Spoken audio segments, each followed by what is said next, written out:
What's good, you guys? It's your boy Bizman Cam here, and I am back with yet another video. It's about 9 a.m. right now, 8:58. We just pulled up on our first detail of the day.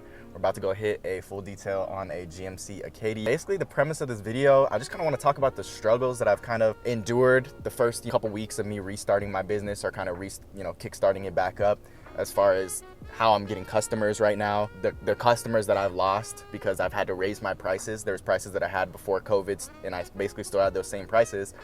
Inflation hit like crazy during COVID. Haven't raised my prices since then. So I just raised my prices, lost a few maintenance clients, and how I've gone around those things, try to get my stuff out there. That's pretty much gonna be the topic of this video. We're kind of just gonna be going through this detail as I talk about it. But before we start the video, if you guys do enjoy, please be sure to hit that like button for your boy, comment for your boy, and subscribe as always. And before we fully get started, quick word from our sponsor. Do you need help keeping up with customers, sending estimates, invoices, or collecting payments? Y'all definitely need to give 𝗤𝘂cie𝗁𝗤𝗜 a chance. Just started trying it out, and it's really been helping keep my business together. What 𝗤𝘂𝘁𝗁𝗤𝗜 does, you can try out for free in the comment section below. 𝗤𝘂𝘁𝗁𝗤𝗜 basically helps you manage, schedule, send automated follow-up emails and texts, as well as provide you with a real-time business analytics, such as close ratio, sales, and expense tracking, so that way you can stay organized with your business, and it helps just keep you 100% profitable. If that sounds good to you, definitely go check in the comment section below and click the link in the description. Appreciate 𝗤𝘂𝘁𝘁𝗁𝗏 for sponsoring this video. Hey Cam, I got a few questions for you in regards to your detail business. So how long did you take a break from detailing? So I was gone for probably about, I want to say it was like 9 months, almost a year. I think the last time that I had actually detailed or been on YouTube was like June or August of last year. And then that's kind of when I had took the break from not only YouTube, but detailing together. So it's been almost about a year. Did you lose any customers during the duration of you being gone? Yeah, definitely lost some customers. Obviously, when you're gone for a substantial period like that, you're gonna lose customers. It happens. You can only keep people updated or tell them so much in order to keep them if you are planning on coming back. But yes, obviously, I lost a good amount of customers. A lot of those being maintenance clients that, I was continually doing. And how did you try to keep customers while you were gone? So basically, the way that I kind of tried to keep as many of the clients that I had before, communication, updating them along the way, what the process was. I kind of knew the whole time that I was going to come back to detailing. Had a little bit of pause in my life, as you guys knew, that kind of took me away of my focus. My priorities were different, so I had to move away from detailing. So basically just keeping them updated, knowing I was coming back, knowing the plan was to come back. I went, got a regular 9-to-5 job, which I still kind of maintain right now as I'm coming back, but we'll save that for another video. Basically just communication, letting them know, hey, I'm getting the setup in a couple months. Hey, the setup's done. And then because that's such a long duration of time, obviously you're probably wondering, how did you keep those customers if they were maintenance clients who obviously wanted their cars washed? Basically what I did, the thing about YouTube is really nice network-wise, got a few detailers that I trusted and knew in the area. I want to say there was about 3 or 4 particularly that I always kept in contact books, and basically I would refer them to my clients. So let my clients know I was kind of the middleman, the middle communicator, and throughout the months that I wasn't there, didn't have a setup at all that I could do any cars, I would hit one of my guys up, say hey, and I would try to give them forward advance, say hey, I got this client, they were maintenance clients of mine, wondering if you can keep up with them while I'm gone. I'd try to give them a little bit of advance. Sometimes they'd be able to, sometimes they wouldn't, so I'd switch to the next detail, ask him if he was available, and I was kind of just a middleman like that.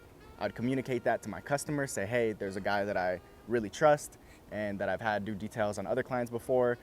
In order to kind of keep the maintenance going on your vehicle and keeping it clean, would it be okay if I had them kind of come over and maintain? So I'd say for the first couple months, people were okay with not having any details, but then after a while, they obviously want their cars to be cleaned if they were doing maintenance before. So I would just let them know, like, hey, I have this guy coming for you, set it up, gave them their contact info so they could let them know personally, like, hey, I'm on my way, whatever like that. And that's basically how I kept it running. Now that I'm back, some of my clients have kind of, slowly came back to me. And what about prices? Did you keep the same prices from what you had before? And if so, how did it affect you?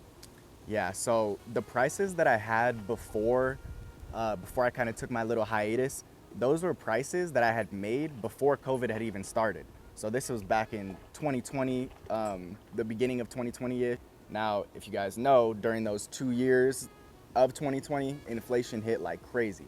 Gas prices went up, prices for material, everything went up. So I had had those prices before. Those were my detailing prices that were set.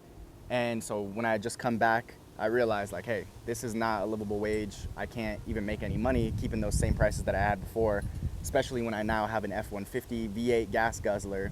It just didn't make any sense. So yes, I did have to raise my prices a bit.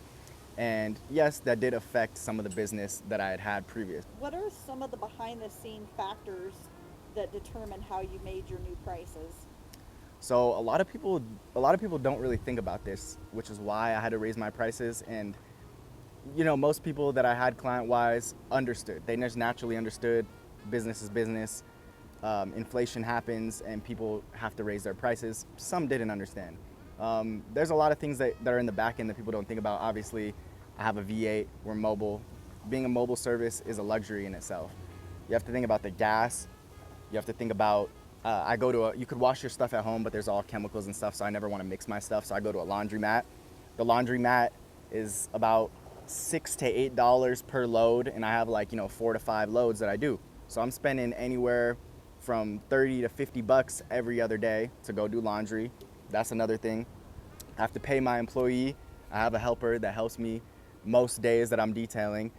So I have to put aside a wage for him. You got taxes, obviously, the price of my product and material and stuff. There's stuff like the generator and stuff that you don't have to obviously keep rebuying. But chemicals, those products went up. The stores that I was buying chemicals, those product prices went up. So just naturally having to raise all my prices. There's a lot of little minute details that are behind the scenes that I'm sure I can't even fully think of right now that go into running a business. It adds up quickly, and if you're a person that's getting a luxury detail service, in my opinion, I do consider it a luxury. So if you can't understand certain things like this, like some clients didn't, and hence why I don't have all of the maintenance clients that I had before, then I may not be the best fit for you. It's just as simple as that. I have a business I have to run. Of course, I care about my clients. I built relationships for years with some of these people, but there's a lot of behind the scenes stuff that just adds up, that just stacks up the money. Do you have a good customer base being back about a month into it now?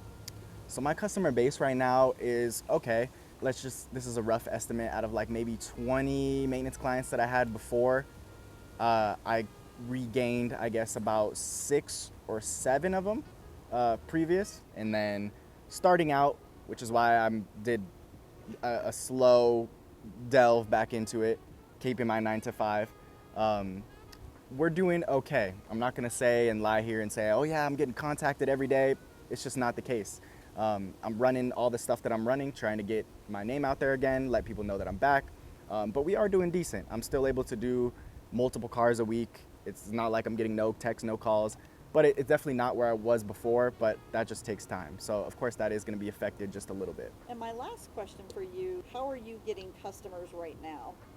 So the current way that I'm getting customers, and probably the main ways, one, I've been running Instagram ads, which I can make that a separate video if you guys would like. So I've been running a lot of ads on Instagram and Facebook. Two, I have been making just simple posts, going on Facebook. There's certain days around the groups that we have over here that allow you to post for your business. So on those specific days, I'll go ahead and post, hey guys, this is Cameron with Purple Rain Mobile. If you guys are interested, etc. I've been getting a few responses from that. Cards, that's a very OG way of doing it, but been sending my little brother out, paying him a couple bucks, taking him to the mall, and he's just been handing, plastering out cards on some of the cars, and I've actually gotten some callbacks. But probably the most important is just word of mouth. Obviously, word of mouth takes time because you actually have to do a detail to be able to get that person to talk to other people. But honestly, we've only done probably in the past month maybe 10 to 15 cars, and I would say I think 4 to 6 clients have been referred already from those clients that we have barely just done. A lot of these people are new, some of the people have already come back, but we've gotten a bunch of referrals. So I would say word of mouth is the number one important thing that you could have in your business. Take your time on each car that you're doing, have good customer service, obviously try your best to do the actual service that you're doing, and it'll come around. We're making sure we're communicating, if anything, if we're late, etc. So the customers, I think, really appreciate that. And in order for them to tell other people about your business, they have to be able to trust you. So just make sure you're trustworthy, communicating, and word of mouth can be an extremely huge one, especially because when it comes from word of mouth, in my opinion, they're willing to pay your pricing without much question. Alrighty, you guys, so that is the end of this video. I hope you guys did enjoy. As you guys saw from the footage, we were just doing kind of an overlay from the full detail that we had done earlier today. That's pretty much all the info that I had to share. Stuff changes, man. You know, you're gonna lose customers, changing your prices. Sometimes there's gonna be a period of deadness where there's gonna be no customers. Stuff happens, man, and you just learn to adjust. That's pretty much the name of the game. But yeah, man, if you guys have any video ideas for the next couple videos, definitely comment them down below. Thank you guys so much for your support, man. You guys have been killing it. I appreciate each and every one of you, man. And yeah, man, subscribe if you're new, and I'll see you guys in the next video. Peace.